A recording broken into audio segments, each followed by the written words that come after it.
Friends, आज हम आप सभी के लिए बहुत ही इम्पोर्टेंट कंपटीशन में पूछे जाने वाला और 11th और 12th के भी पर्पज़ से बहुत ही इम्पोर्टेंट टॉपिक है। चैप्टर कह सकते हैं, इलेक्ट्रोकेमिस्ट्री चैप्टर हम स्टार्ट करने जा रहे हैं। इलेक्ट्रोकेमिस्ट्री का आज हम पढ़ाएंगे galvanic cell, voltaic cell and electrochemical cell. ये सभी एक ही नाम है। इनके बारे में पहले हम बात करते हैं इलेक्ट्रोकेमिस्ट्री है क्या। तो इलेक्ट्रोकेमिस्ट्री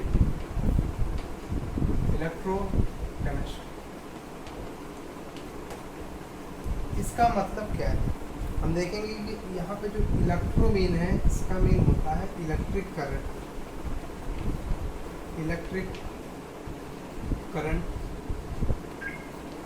एंड जो केमिस्ट्री का मीन है, यहाँ पर केमिस्ट्री का मीन है केमिकल रिएक्शन।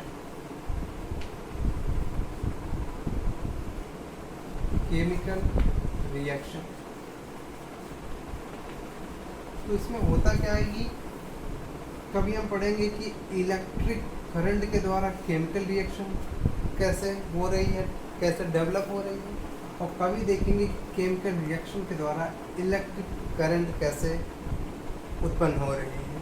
तो इसी टॉपिक को पढ़ने के लिए हम लोग इलेक्ट्रोकेमिस्ट्री में पढ़ेंगे इस टॉपिक को। आइए देखते हैं। जैसे इसमें हम पढ़ेंगे इलेक्ट्रोकेमिकल से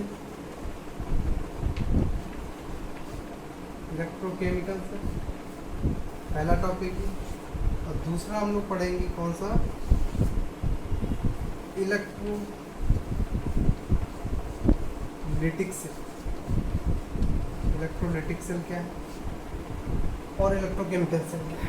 इलेक्ट्रोकेमिकल सेल में होता क्या है कि जो केमिकल रिएक्शन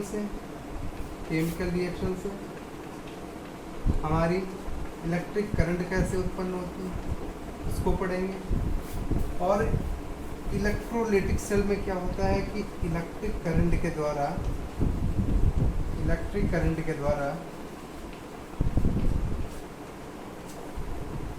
केमिकल रिएक्शन कैसे मिलेगी, ये देखेंगे। इसमें इलेक्ट्रोलिटिक सेल जैसे इन सभी के हम लोग एग्जाम्पल्स में डायरेक्ट उठ जाते हैं, तो उसको हम ऐसा नहीं करेंगे, क्योंकि एग्जाम्पल्स में हमने डायरेक्ट फार्मूला बेस्ड कर लिया, फिर हमारा आगे जाके फंस जाएंगे। तो इसके लिए हमें पूरा इसके बारे में पूरी थ्योरी इसकी जाननी होगी, कैसे क्या हुआ, तब हम लोग जानेंगे इसके बारे में। तो इलेक्ट्रोकेमिकल सेल और इलेक्ट्रोलिटिक सेल ये दोनों सेल्स हैं। और इलेक्ट्रोलिटिक सेल में हमें फैराडे का नियम भी पढ़ना पड़ेगा। फैराडे का नियम इसमें मेन नियम माना जाता है, उसी के आधार पर इलेक्ट्रोलिटिक सेल को डिफाइन किया गया है। चलिए हम लोग स्टार्ट करते हैं इलेक्ट्रोकेमिकल सेल। पहले इलेक्ट्रोकेमिकल सेल क्या है। इलेक्ट्रोकेमिकल सेल में हम लोग स्टार्ट पहले करते हैं, एक एक्सपेरिमेंट हम देखते हैं। इस एक्सपेरिमेंट में कहा यह गया कि एक कंटेनर, ये कंटेनर यहाँ पर मैंने फिल कर दिया CuSO4 कॉपर सल्फेट का सॉल्यूशन, और यहाँ पर एक रॉड हमने डिप करी। तो किस चीज़ की रॉड है, जिंक रॉड। क्या, जिंक रॉड। तो हम लोग जानते हैं जो Cu होता है, ये Cu+2+ के रूप में होता है, ये ब्लू होता है। क्या होता है, ब्लू। आपने पढ़ा होगा Cu जो 2+ होता है, ये ब्लू होता है। और यहाँ पर क्या होगा कि जब हम जिंक रॉड को इसमें डिप करेंगे, किसमें, कॉपर सल्फेट के सॉल्यूशन में, तो ये होगा कि जो ये जिंक रॉड होगी ये गल जाएगी, गलने लगेगी। मतलब पहले लिखेंगे द जिंक रॉड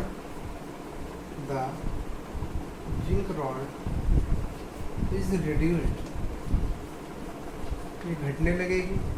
और दूसरा क्या होगा, दूसरा होता क्या है कि ये जो ब्लू कलर का ये जो सॉल्यूशन जो कॉपर में होता है, जो ये ब्लू कलर पाया जाता है, ये ब्लू कलर जो है रेड में बदलने लगेगा, क्योंकि ये जिंक का गलना और CuSO4 प्रेजेंट जो ब्लू में है वो रेड में होने लगता है। मतलब क्या, द ब्लू कलर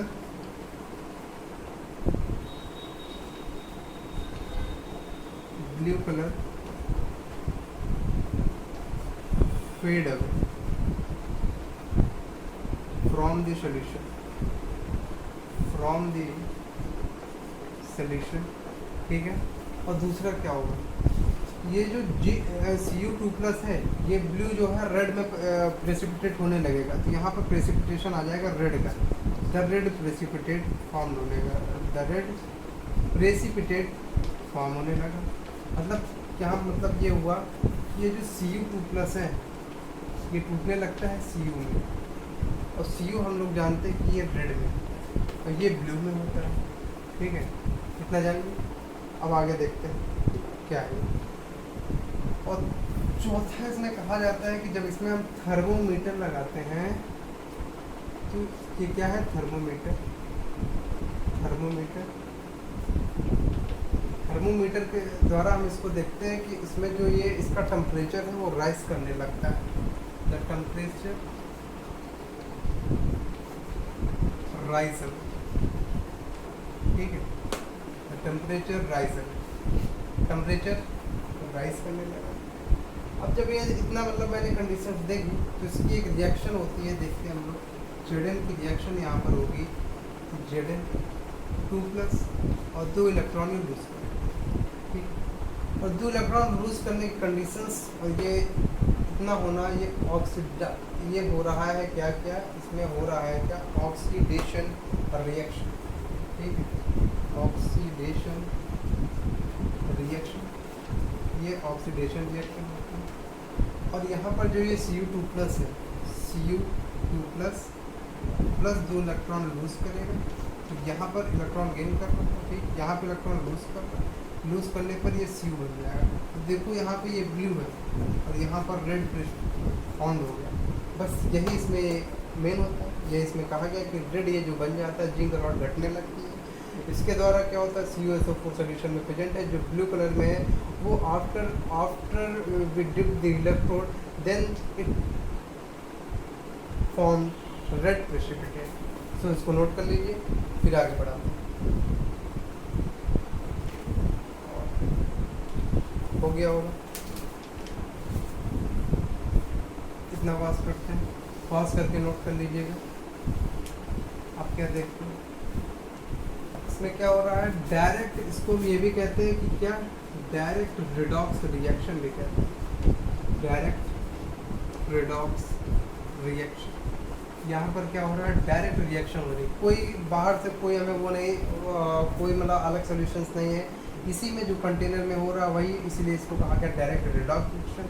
इसी को कहा गया स्पॉन्टेनियस रिएक्शन भी इसको कहा जाता है। क्या, स्पॉन्टेनियस रिएक्शन क्यों कहा जाता है, रुकिए बताते हैं। Spontaneous reaction, spontaneous reaction, spontaneous reaction का मतलब हुआ जो खुद अपने आप में हो जाए, किसी बाहर की सहायता न लेनी पड़े, वही होती है स्पॉन्टेनियस रिएक्शन। यहाँ पर जो गिव्स एनर्जी होती है वो लेस दैन होती है, किससे, 0 से। लेस दैन होने के कारण यहाँ पर जो एनर्जी जो रिलीज होती है, किसके फॉर्म में एनर्जी रिलीज, एनर्जी जो रिलीज हो रही है वो किसके फॉर्म में, हीट के फॉर्म। आप लोग बात यहाँ पे आके ये फंस जाते हैं कि यार एनर्जी तो हमारे किसी काम की नहीं है, वो तो हीट के फॉर्म में रिलीज होगी, तो उसको हमें किसी ना किसी फॉर्म में लेना पड़ेगा। इलेक्ट्रिक करंट या केमिकल रिएक्शंस कुछ ना कुछ तो होना चाहिए, ये हमें ये एनर्जी किस काम की है। तो इसके लिए अब आगे देखते हैं, इसको नोट कर लीजिए, फिर आगे हम बताते हैं, पॉज करके नोट कर लीजिए।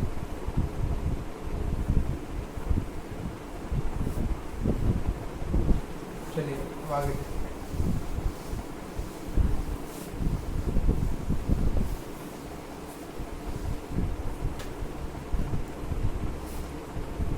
अब सीधा बात करते हैं किससे, इलेक्ट्रोकेमिकल सेल। कि इलेक्ट्रोकेमिकल सेल क्या है, इलेक्ट्रोकेमिकल सेल के बारे में, इलेक्ट्रोकेमिकल सेल के बारे में हमने आपको भी बताया। क्या बताया कि यहाँ पर जो केमिकल रिएक्शन के कारण, केमिकल रिएक्शन के कारण इलेक्ट्रिक करंट उत्पन्न कराना, इलेक्ट्रिक करंट यहाँ पर डेवलप होती है। जैसे हम लोग देखते हैं बैटरी जो हमारी होती है, हम उसको बढ़िया ठोकते हैं, तब वो देखो रिमोट का सेल है, ठोका पहले उसको, फिर इसको पकड़ाया, वहीं पे ये क्या होता है, इलेक्ट्रॉन्स का रुक जाना, तो वही होता है फ्लो ऑफ द इलेक्ट्रॉन्स मतलब स्लो हो गया या फिर रुक गया, तो वहीं पर ये होता है। तो अब देखते हैं इसमें हम इलेक्ट्रोकेमिकल सेल में एक बहुत ही इसका मेन एग्जांपल डैनियल सेल का पढ़ते हैं। डैनियल सेल को हम और भी कहते हैं जिंक कॉपर सेल। हम यही सेल को पढ़ते हैं, इसलिए पढ़ते हैं क्योंकि मेन सेल है। और सेल तो हम बहुत सारे पढ़ते हैं, जैसे पढ़ ले हम, जैसे देख लिया निकिल और निकिल के साथ हमने ले लिया जैसे निकिल सेल और निकिल सिल्वर सेल का पढ़ते हैं, ऐसे ही सेल्स का हम पढ़ते हैं। तो डैनियल सेल की बात करते हैं। डैनियल सेल में होता क्या? डैनियल सेल एक लिया हमने कंटेनर, डिब्बा लिया, उसमें एक इलेक्ट्रोड, और ये डिब्बे में जो सॉल्यूशन भरा हुआ है वो किसका है? ZnSO4 का। ये Zn की रॉड है, इसी रॉड को हम इलेक्ट्रोड भी कहते हैं, ठीक है। और क्या होता है, ये जो Zn होता है Zn2+ के फॉर्म में प्रेजेंट होता है, और 2 इलेक्ट्रॉन ये लॉस करेगा। 2 इलेक्ट्रॉन किस पे? इस इलेक्ट्रोड पे आते हैं। 2 इलेक्ट्रॉन इस इलेक्ट्रोड पे आते हैं, और एक इधर एक डिब्बा लिया, कंटेनर कह सकते हैं, इसमें भी एक इलेक्ट्रोड डिब्बा, और यहाँ पर कौन सा सोल्यूशन भरा हुआ है? यहाँ पर सोल्यूशन हमारा CuSO4 कॉपर सल्फेट का सोल्यूशन भरा हुआ है। और इसको हम एक वायर के द्वारा जोड़ते हैं, कंडक्टिंग वायर कहते हैं इसको। चाहे एमीटर लगा दें, यहाँ पर एमीटर लगा दिया, उससे हमें करंट की दिशा, फ्लो मापने के लिए फिजिक्स में पढ़ा होगा। यहाँ पर CuSO4 जो होता है प्रेजेंट, और ये रॉड है CU रॉड, कॉपर की रॉड होती है, जो ये 2 इलेक्ट्रॉन प्रेजेंट है। ये 2 इलेक्ट्रॉन जाकर इधर जाकर ये इलेक्ट्रॉन्स है, ये हमारे इलेक्ट्रॉन्स मूव कर रहे हैं, इधर का मूव कर रहे हैं। जब इधर का मूव कर रहे हैं तो हम जानते हैं जिधर इलेक्ट्रॉन फ्लो होता है उधर के अपोजिट डायरेक्शन में हमारी करंट फ्लो होती है। क्या? Current flow in opposite direction, okay. तो यहाँ पर जो ये Cu प्रेजेंट है, Cu2+ जो प्रेजेंट है, तो Cu2+ क्या कहेगा? आओ मेरे साथ समझौता कर लो भाई, इसमें ये जाके ये इसमें जाएगा, ये जाएगा तो इनको न्यूट्रलाइज कर देगा, क्योंकि ये जो इलेक्ट्रॉन्स आ रहे हैं ये इधर जाके कर देगा, ठीक है। इतनी बात हुई क्लियर। अब देखो क्या होता है। अब ये होता है कि इसमें जो इसका 1 मोलर कंसंट्रेशन पे है ZnSO4, ठीक है। पर अब हम देखेंगे क्या कि Zn2+ बढ़ता जा रहा, पर यहाँ पे जो है इस पर बढ़ता जाएगा। ये कब तक इसको मतलब वो रोकेगा? तक ये इधर मतलब फ्लो कराता रहेगा। तो यहाँ पे Zn जो है पॉजिटिव चार्ज बढ़ जाता है,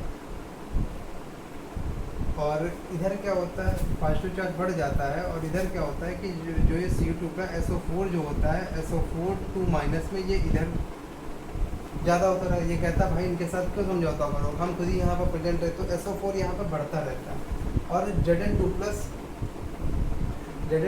यहाँ पर मतलब Zn2+ यहाँ पर रुक जाता है, ठीक है। Cu2+ यहाँ पे पढ़ रहा, पर हमने क्या देखा कि ये जो इस पर निगेटिव इलेक्ट्रॉन्स जो आ रहे थे, इसके द्वारा ये जो इलेक्ट्रोड है हमारा, ये इलेक्ट्रोड क्या हो रहा है? ये इलेक्ट्रोड निगेटिव हो रहा है, निगेटिव चार्ज का हो रहा है, ठीक है। निगेटिव चार्ज पर हम जानते हैं क्या होता है? एनोड होता है, ये भी जानते हैं। और एनोड पर हमें मालूम है क्या होता है? एनोड पर हमारा होता है ऑक्सीडेशन। क्या होता है? ऑक्सीडेशन होता है। फिर इसी का अपोजिट यहाँ पर भी होगा, पर इसको हम क्या कहेंगे? बहुत से नामों से इसको जाना जाता है, बहुत नामों से इसको पूछा जाता है, बहुत इंपॉर्टेंट है। पहला नाम क्या देखते हैं? इसको हम लोग क्या लिखते हैं? पहला नाम लिखते हैं इसका निगेटिव हाफ से, ठीक, निगेटिव हाफ से। सेकंड होता है, सेकंड इसको कहते हैं एनोड हाफ से, एनोड हाफ से। थर्ड क्या कहते हैं? थर्ड इसको कहते हैं क्या है कि इसका ऑक्सीडेशन हो रहा है एनोड पर, तो क्या होगा? ये ऑक्सीडेशन हाफ से, ऑक्सीडेशन हाफ से। और ये लेफ्ट साइड में मतलब लेफ्ट साइड में जिसका हो जाएगा लेफ्ट हाफ से, ठीक है, लेफ्ट हाफ से। और इसी का जस्ट अपोजिट इसको लिखेंगे। इसको क्या लिखेंगे? पहला इसका लिखा था नेगेटिव, इसका हो जाएगा पॉजिटिव हाफ सेल। अब देखो इसका क्या, यहाँ पर ये जो Cu2+ जा रहे थे, पॉजिटिव जा रहे थे, तो इसके कारण ये पॉजिटिव हाफ सेल हो गया, ठीक है। और यहाँ पर क्या हो जाएगा, पॉजिटिव कैथोड हो जाएगा, पॉजिटिव पर कैथोड, कैथोड पर तो जानते ही हैं रिडक्शन। सेकंड इसको क्या कहेंगे, सेकंड कहेंगे कैथोड हाफ सेल।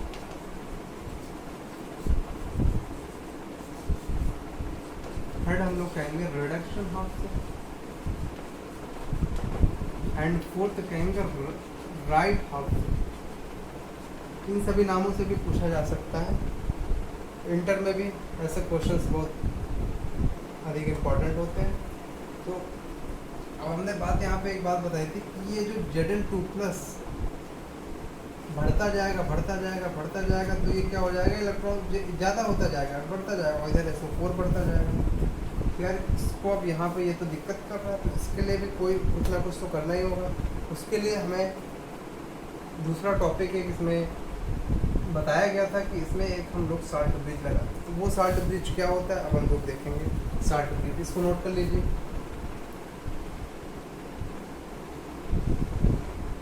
हो गया होगा ये, इसको पॉज करते हैं, पॉज करके नोट कर लीजिएगा। अब जो हमने बनाया था उसको एक छोटे से टॉपिक में हम लोग बना देते हैं ऐसे, ये, और इधर एक लगाया था, ये इसको कंडक्टिंग वायर के द्वारा जोड़ दिया था। ये इलेक्ट्रॉन फ्लो हो रहा है, यहाँ पे एमीटर लगाया हुआ था, ठीक है। और यहाँ पर एमीटर लगाया था, यहाँ पर जो सोल्यूशन भरा हुआ, कौन सा सोल्यूशन भरा होता है, यहाँ पर ZnSO4 का सोल्यूशन भरा हुआ था हमने बताया। और यहाँ पर कौन सा सोल्यूशन भरा होता है, CuSO4 का सोल्यूशन, कॉपर सल्फेट का सोल्यूशन भरा होता है। यहाँ पर इलेक्ट्रॉन्स होते हैं, जाते हैं इधर, फ्लो करते हैं, यहाँ Cu2+ प्रेजेंट होता है, SO4- आके यहाँ पर इसकी कैसे इसका रिएक्शन कराएंगे फिर देखेंगे, क्योंकि उसकी मात्रा ज़्यादा हो जाती है SO4। इधर क्या होता है, Zn2+ भी इधर ज़्यादा होता जाता है, इलेक्ट्रॉन्स को तो इधर हो रहा है, पर ये अधिक मात्रा में होने के कारण अब इसमें कुछ ना कुछ तो करना है। तो अब देखते हैं इसमें आता क्या है। इसको निगेटिव लिया और इसको पॉजिटिव लिया, ठीक है। यहाँ पर एनोड है, यहाँ पर कैथोड है, कैथोड पर जानते ही रिडक्शन होता है। तो एक टॉपिक आता है salt bridge. Salt bridge salt bridge salt bridge क्या होता है, एक यू शेप्ड इन्वर्टेड ट्यूब होती है, एक यू शेप्ड इन्वर्टेड ट्यूब होती है, और इसमें हम इनर्ट इलेक्ट्रोलाइट्स का यूज करते हैं। इनर्ट इलेक्ट्रोलाइट क्या होते हैं, पहला इनर्ट इलेक्ट्रोलाइट देखेंगे, बताएंगे अभी इसके बारे में भी। इनर्ट इलेक्ट्रोलाइट क्या होता है, इनर्ट इलेक्ट्रोलाइट कौन कौन से, KCl, KNO3 और NH4Cl, K2SO4।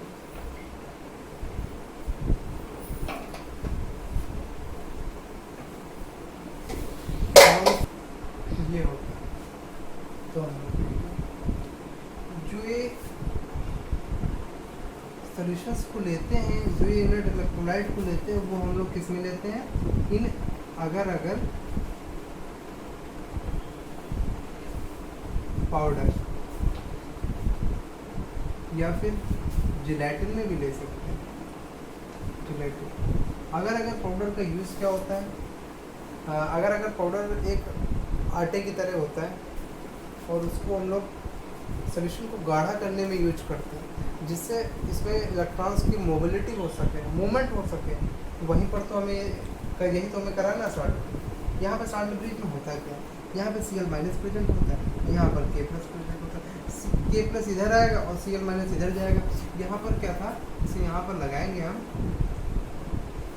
इधर जाएगा, देखिए इधर जाएगा, यहाँ पर K+ हमारा प्रेजेंट, यहाँ Cl- प्रेजेंट, ये Cl- आएगा Zn के साथ रिएक्ट कर जाएगा, और ये K आएगा सल्फेट के साथ रिएक्ट कर जाएगा। तो इसमें और ये फिर मेंटेन कर लेगा, इलेक्ट्रॉन न्यूट्रलिटी को ये मेंटेन कर लेगा। तो हम इसका पहला मतलब देखेंगे पहले इसमें कहा जाता है कि इसका फंक्शन क्या होता है।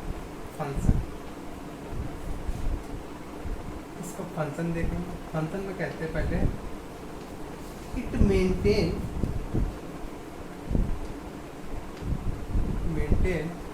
Electron neutrality. It maintain the electron neutrality. Electron neutrality, it maintain the electron neutrality.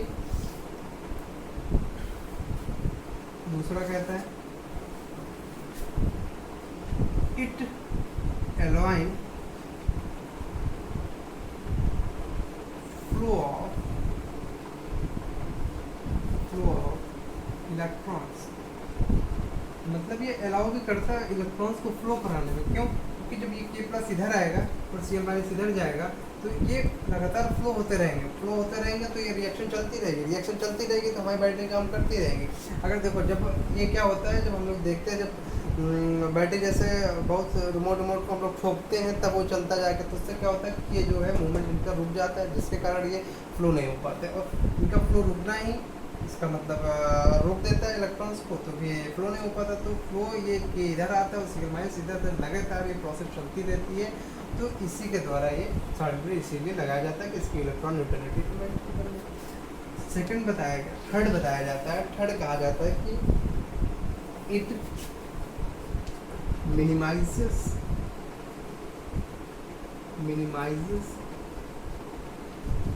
Liquid junction. अब ये बात करेंगे भाई लिक्विड जंक्शन क्या होता है। लिक्विड जंक्शन पर ये दो पॉइंट बोर्ड के उससे इम्पोर्टेंट है और तीसरा थोड़ा अलग है, इसको हम बताएंगे। पहले इसको नोट कर लीजिए, चलिए पॉज करके नोट कर लीजिएगा। इसको पॉज करते हैं।